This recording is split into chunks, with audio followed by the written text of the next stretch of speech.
Welcome to another episode of the Operating in the Spirit of Kingdom Excellence podcast. I'm your host, Wanda Coles, and I'm so happy to have you tuning in with me today. Let me start off by asking this question. How are you? Like, for real, how are you? Has anyone stopped and really asked you that question? It's been my experience that when you're in any leadership role, too often we give the impression that although we have a lot going on, we're okay. Can we spend a few minutes being real with one another today? The truth is, serving in ministry in this season has been tough because of all of the uncertainties. And if we're honest, at times it's been discouraging, from making sure you're checking in on team members and making sure they're doing well to managing responsibilities in your home or on your jobs and praying that the decisions you're making are the right ones because things can switch up on you real fast. It's heavy, it's a lot, right? I mean, even during the time of this recording, just before the holidays, in terms of how we gather our in our worship services for our worship services, in person or virtual, it's tough being a leader in this season. So let's just take a breath. Let's just take a breath. I wanted to pop in with this special episode to share with you what I'm literally walking through in terms of how to stay encouraged while serving in ministry. Let's take it back to Sunday school and start with the definition of encourage, right? According to Google, encourage means to give support, confidence, or hope to someone, to give support and advice to someone so that they will do or continue doing something. During this pandemic season we're in, I'm sure you'd agree that at some point you've experienced some discouragement. And listen, I believe it is common, right? It's common. However, we know that we do not stay in the place of discouragement. And I want to share what's working for me and how you can stay encouraged while serving in the local church. So let's start at the top, right? Let's always remember the why.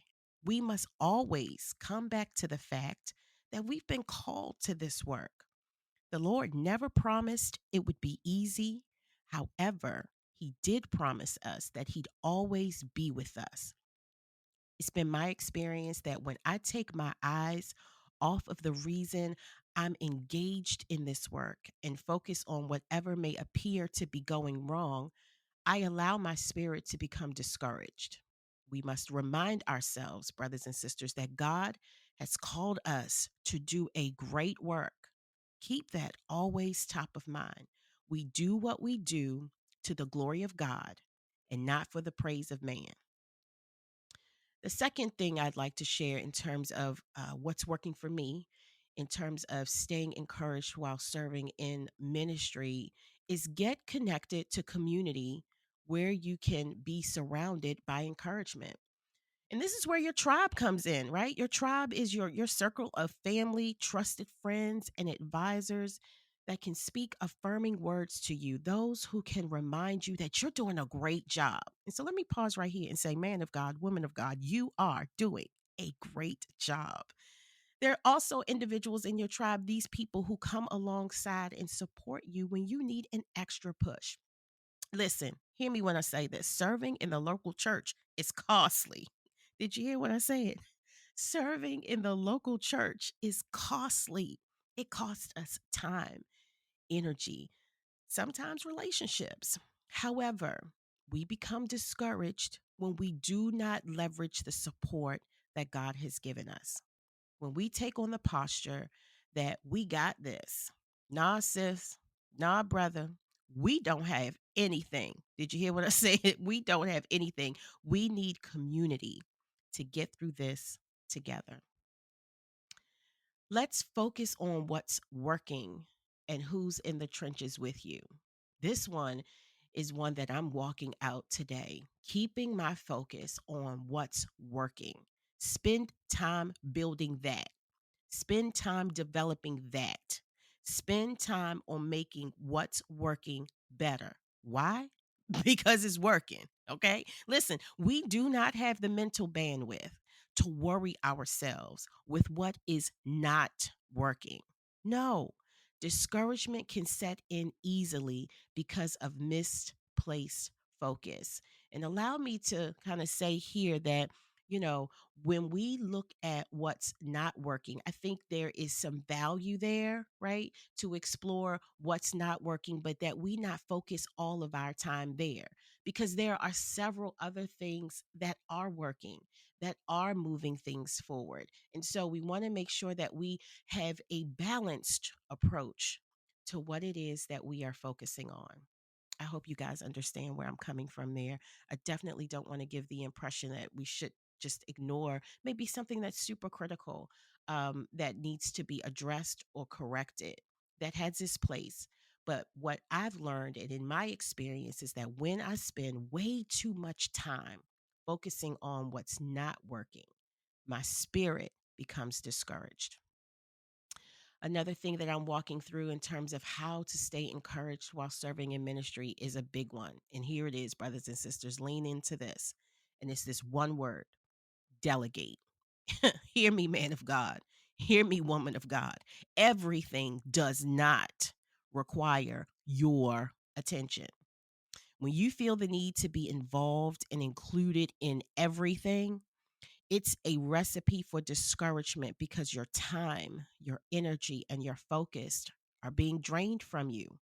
No, somebody ought to say delegate, empower others to lead. When I've experienced discouragement while serving in ministry, I've had to take a hard look at myself and ask the question, how did I get here? And the answer is always, you choose to do too much, Tawanda. You just choose to do too much. I now intentionally look for ways to delegate responsibility to other members of the team. And I'm encouraged not only to know that others are flexing their leadership muscles, but also to know that I'm not doing this work alone.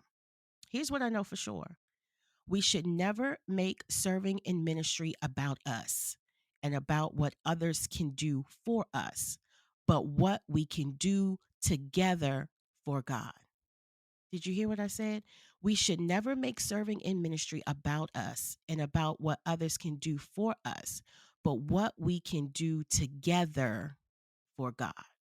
All right. Let's learn how to establish boundaries. This is important that I'm learning about when it comes to staying encouraged in ministry, right? I don't believe we do this enough in terms of establishing boundaries as leaders in the local church. Repeat after me: no is a complete sentence and requires no explanation. Did you say it? No is a complete sentence and requires no explanation. Listen, burnout is a real thing, and oftentimes burnout is the result of trying to do all the things because you're discouraged, it's not getting done by anyone else. Setting boundaries in terms of access to your time as well as your tasks you're responsible for goes a long way in demonstrating to others that your time is valued and respected. In addition to this, making sure there are clear roles and responsibilities in place with appropriate accountability measures that will help reinforce what's expected of you and what's expected of everyone else. Boundaries, brothers and sisters, are our friends. Boundaries are our friends. Last thing, this was a big one, and it's pretty obvious, but it needs to be reiterated, and that's simply this: get help.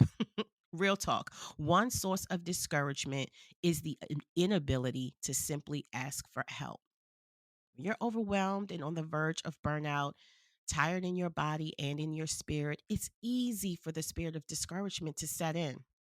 This is where I'd recommend you leverage your team members or volunteers who are eager to assist. Engage them.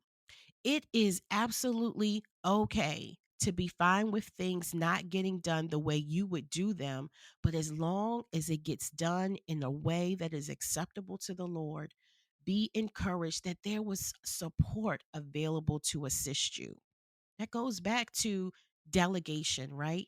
Get the help, empower the folks that are around you.